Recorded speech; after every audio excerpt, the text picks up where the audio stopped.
Imagine rolling into the busiest truck stop on I-40, only to be laughed off the lot for your rusty ride.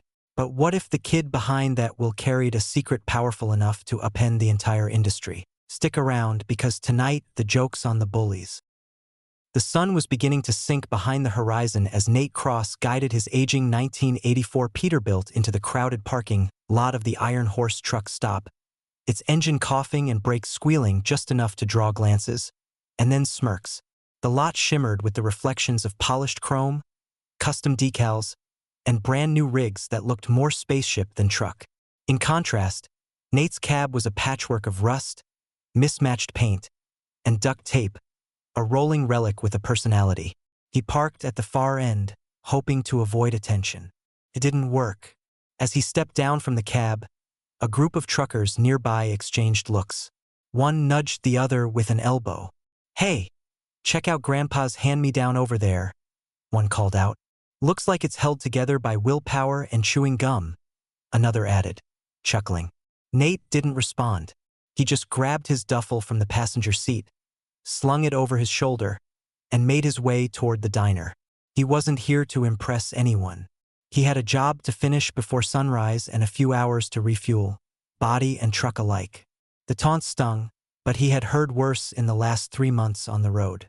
He'd grown up in privilege, sure, but nobody here knew that, and that was exactly how he wanted it. Inside the Iron Horse diner, the warmth hit like a wave. Coffee-scented air, sizzling bacon, country music drifting from the old jukebox. Nate slid into a booth by the window, away from the chatter. A waitress offered him a tired smile and poured him a cup of black coffee before moving on. He sipped in silence, eyes scanning the faces around him. Most were older drivers with calloused hands, lined faces, and heavy gazes. The road aged a person fast. A few minutes later, the booth across from him creaked as a man dropped into it without asking. He was in his late 60s, maybe early 70s, tall, broad, with a thick silver beard and tired blue eyes that had seen more than any man should. A worn veteran's cap was perched on his head. The patch faded. "You're not from around here," the man said, voice gravelly but warm. "But I bet you've been somewhere." Nate blinked. Yeah, a few somewheres." The man grinned and stuck out a hand. "Roy Jackson. Most folks call me Grizzly." Nate shook it. "Nate." Grizzly glanced out the window at Nate's truck and whistled softly. "She's seen better days. But hell, so have I." That broke the ice. Over the next hour, they talked. Grizzly shared tales from the road, hauling frozen turkeys through blizzards, dodging twisters in Kansas, outrunning break fires in the Rockies. He spoke with dry wit and that kind of weathered calm that only came from decades behind the wheel. Nate listened, chuckling, asking questions, sipping coffee like it was church wine. Eventually, Grizzly asked, "So what's your story, kid? You running from something? Or toward something?" Nate hesitated. "Let's just say I'm learning the business. The hard way. No shortcuts." Grizzly studied him for a beat, then nodded. "Good. No better teacher than the road. She's honest. And brutal." What Nate didn't say was that his last name, Cross, was printed on the side of thousands of trucks across the country. His grandfather, Thomas Cross, had built an empire in logistics, owning fleets, warehouses, and a controlling interest in everything from fuel depots to parts manufacturers. Nate had grown up in penthouses, boarding schools, and black tie galas. But when it came time to inherit a role in the company, he refused to be another paper executive with clean hands and no soul. He'd asked for the chance to prove himself, alone, unrecognized, unpaid. His grandfather had been skeptical. His parents had been furious. But Nate had gotten his wish. Their conversation was interrupted when Grizzly's burner flip phone buzzed. He opened it, squinting. "Produced delivery in Gallup, canceled last minute. But there's a dairy load stranded in Flagstaff. Needs pickup tonight or it spoils." Grizzly looked up. "You got plans?" Nate shook his head. "Not anymore." Within 20 minutes, they were on the road. Grizzly in his battered white Mack truck and Nate following behind. The night swallowed them as they rolled across the desert, headlights carving through darkness. Somewhere near Winslow, A flash flood warning lit up Nate's CB. The wind kicked up dust. Lightning forked across the sky. Nate's windshield wipers groaned, then failed. Breaker 19. Grizzly's voice crackled through the radio. That's some biblical rain out there. You holding steady? Barely. Visibility's shot. Follow my tail lights. I know this road blind. They crawled through the storm, past stranded cars and flooded underpasses. At one point, Nate's tires slipped toward the shoulder, heart hammering, but Grizzly's voice steadied him. Ease off. Don't fight it. Let the road breathe. By the time they reached a safe pullout, both trucks dripping and engines steaming, Nate climbed down soaked and shaking. Grizzly handed him a thermos of hot coffee from his cab, unfazed. That right there? That was your first real test, Grizzly said. You passed. Nate laughed, exhausted. Barely. The next morning, they rolled into a quiet backlit and delivered the dairy load with just minutes to spare. The warehouse crew clapped mockingly at Nate's old truck, but he didn't care. He and Grizzly had earned something more valuable than applause: respect for the road and each other. Word spread fast among the truckers at the Iron Horse. The kid in the junker wasn't just another clueless newbie. He'd faced down the flood with a steady hand and kept up with Grizzly Jackson himself. Nobody knew his last name yet, but for the first time in weeks, Nate walked back into the diner with his head a little higher. He wasn't done proving himself. Not even close. But the road had begun to accept him, and that meant everything. The desert heat was already unbearable by mid-morning when the sharp crack of a tire blowout jolted Nate's truck to the side. He wrestled the steering wheel as the rig fishtailed slightly, dust pluming from both sides. Behind him, Grizzly's Max slowed to a stop, hazard lights blinking like a warning in the shimmering heat. Nate killed the engine and climbed down, the metal of the step scalding hot under his boots. The right rear tire had shredded violently, rubber flayed like black ribbon.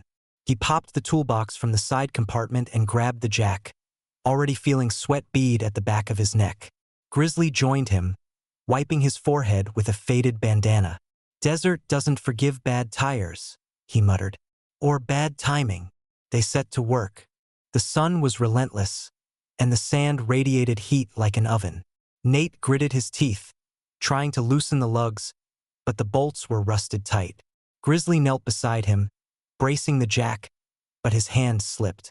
The wrench clattered to the ground. You all right? Nate asked, concern creeping into his voice. Grizzly nodded too quickly. Just slipped. But as he reached again, Nate noticed it. Grizzly's hands were shaking. Not the shaky hands of an old man after a long drive.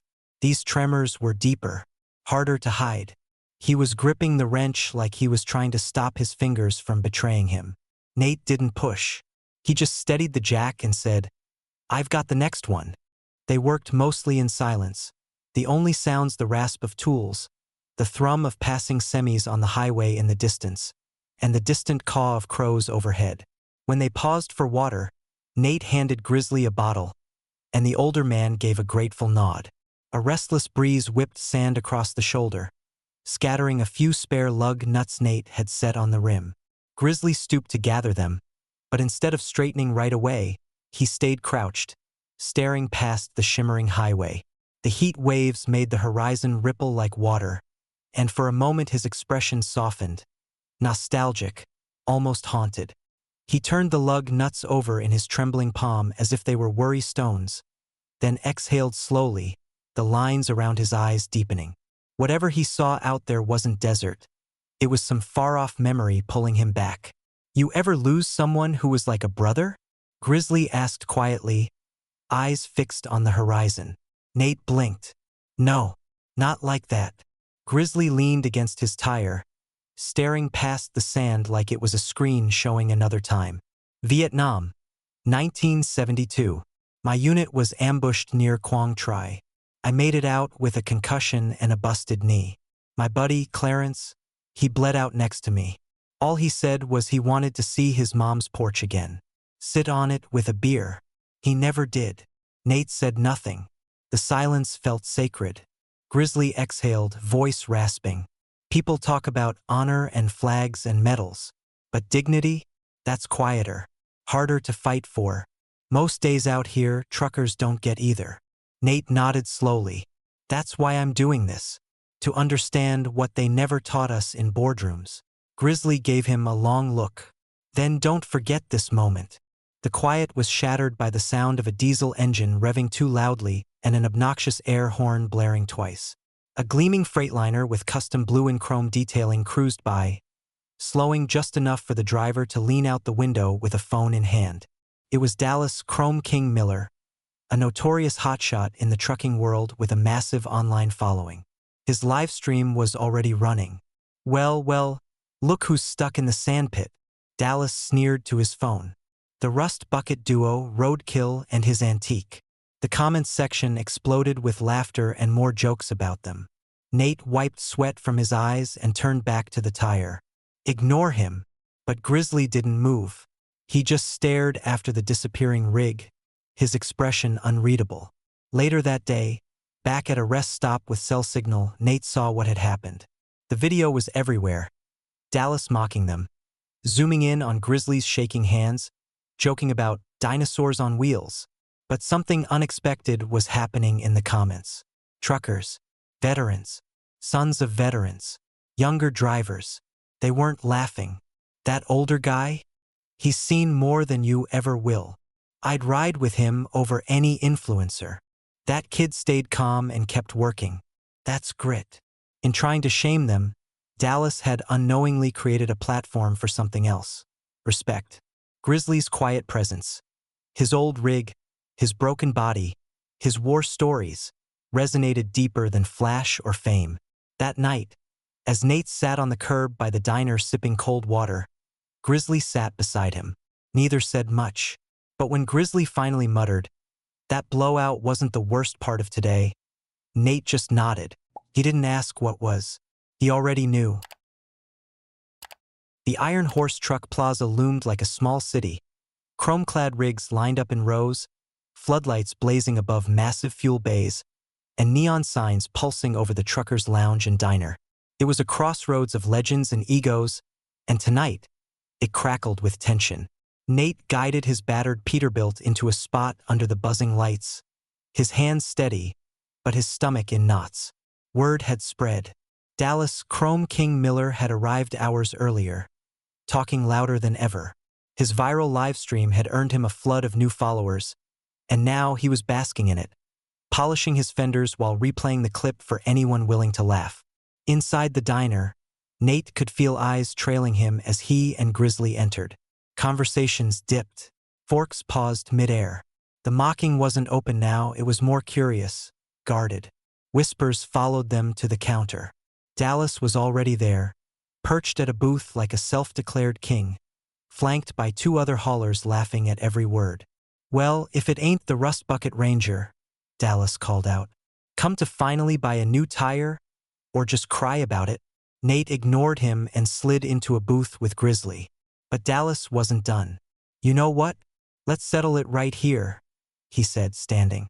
"I'll bet my entire month's pay the kid in the junker can't even afford dinner tonight." "How about that?" The diner froze. Some laughed. Others looked uncomfortable. Grizzly stood up. His voice was gravel and steel. "You got a lot of bark, boy, but no bite. That kid's got more grit in 1 mile than you've shown in a lifetime." Dallas stepped forward, smirking. "What's it to you, old-timer?" Grizzly's face went pale. He staggered, gripping the edge of the booth. Nate jumped to catch him, but Grizzly's knees gave out, and he crumpled to the floor. Shouts filled the room. Someone yelled for help. Nate tore open Grizzly's worn shirt and checked his pulse. Still there, but faint. A waitress called 911. The paramedics arrived within minutes, pushing through the gathering crowd with a stretcher and oxygen mask. In the scramble, Nate handed them Grizzly's ID and his own, including his emergency contact card. One of the paramedics paused, glancing at the name. "Cross?" he repeated aloud. "As in cross-continental?" Nate flinched. The name echoed in the suddenly silent diner. Dallas scoffed. "Wait, you mean to tell me that kid is one of them? The Cross family? No way." but someone at the counter confirmed it. Another trucker pulled up a news article on his phone. An old piece about Thomas Cross's elusive grandson who refused the cushy office life and had gone off the grid. Whispers turned into voices. Voices turned into arguments. He's been riding with us all along? What's the angle? PR stunt. No one eats out of coolers and changes flats in 110 degrees for fun. Maybe he's finally one of the good ones. Nate stood frozen beside the stretcher as the EMTs loaded Grizzly into the ambulance. He didn't speak until the taillights disappeared down the highway. Then he turned to face the room. I didn't come here to play games or spy on anyone. My name's Nate Cross, and I came out here because I was tired of hearing about the job without ever living it. I've driven through mountains and sandstorms, eaten canned beans for weeks, and met men like him. Men who deserve more than broken schedules and empty thanks. The crowd was quiet. He took a breath. I didn't ask to be born into the name, but maybe I can use it for something better. Not from behind a desk. From here. Dallas tried to interject, but no one laughed this time. Truckers who'd mocked Nate the day before now looked at him differently. Some with cautious hope, others with wary skepticism. But the moment had shifted. One old-timer near the door raised his coffee mug. You got guts, kid. Let's see what you do with them. And with that, Nate walked out into the desert night, the roar of the plaza behind him and a choice before him. Hide again or stand tall in the name he once ran from.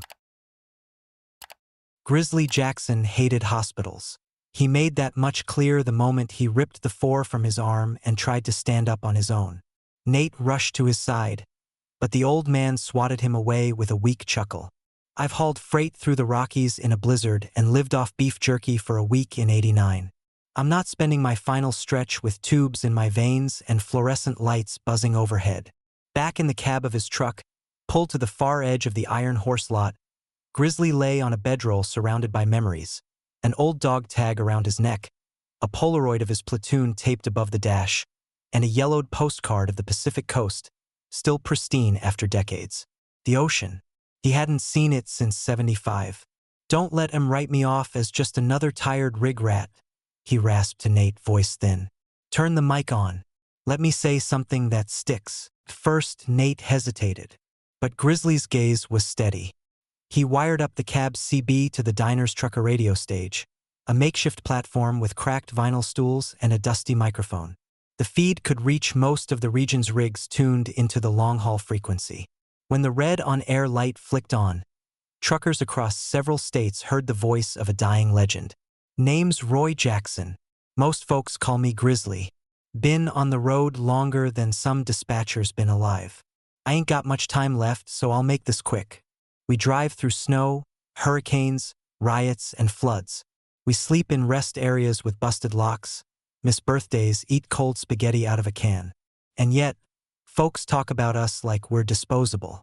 We're not. We're the spine of this country. And it's time someone remembered that. Not with empty slogans, but with action. Real places to rest, real care when we break down. Our trucks and our bodies. Nate sat beside him, eyes glassy. As Grizzly's message crackled out into the airwaves, the truck stop fell silent. Inside the diner, waitresses paused mid-shift. Mechanics stopped their wrenches. Drivers lowered their forks. Phones began recording. Truckers in far-off states relayed it channel to channel, posting clips to social media. Grizzly ended with a faint smile. I ain't asking for a statue, just some dignity. For every one of us who ever kept this country moving while no one was watching. Then silence. Nate took the mic. I'm Nate Cross. And yes, my last name is that Cross. But I'm also the guy who learned everything I needed to know from the man lying beside me in an old rig held together with grit and duct tape.